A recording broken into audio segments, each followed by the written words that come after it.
Alright, so good afternoon everyone. So ngayon guys, magluluto tayo ng kilain na Kapampangan.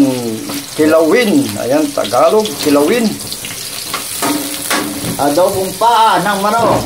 Ayan, so mayroon din tayo rito sa katabi rito, kapitbahay. Ayan. Oh, kapitbahay. Yan. Ayan. Yan ang hapipit na paa. Ayan. Ayan o. Hapipit ng manok. Hapipit ng manok. Ayan guys. Inadobo. So, ito guys, iyan natin itong garlic, kaya no. Okay, isama na natin to. Ayan.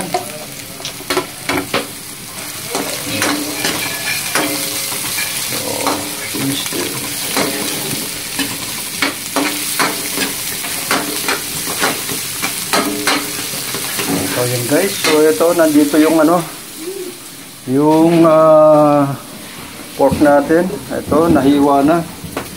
So, mayroon din tayong liver. Ayan. So, ito, mayroon din ito. Ayan. So, ipa-fried natin mamaya. Ayan. So, mayroon din pang sinigang. Ayan. Sinigang na baboy. Sinigang na baboy. Samay moy. Kasama ng mamay. Si Mamoy tsaka si Mamay, magkasama yan. So, ayan guys. Ayan lang natin. So, ilalagyan natin guys itong baboy, yun. Ito na lang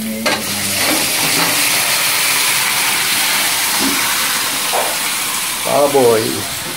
Mamoy, kasama ng Mamay. Ito, malakan natin. Hindi ako kamote, nabitaw ako kamote. Kala ko na kuryente ako. Kaya nga kamote yun. Ano? Ganyan kalaki yung kamote. Oo. Sabi yung patimbang mga pare. Ano nila ng kamote? Eh, ayan o. Ay sa timbang. Kano? Oranta. Nakabukas na.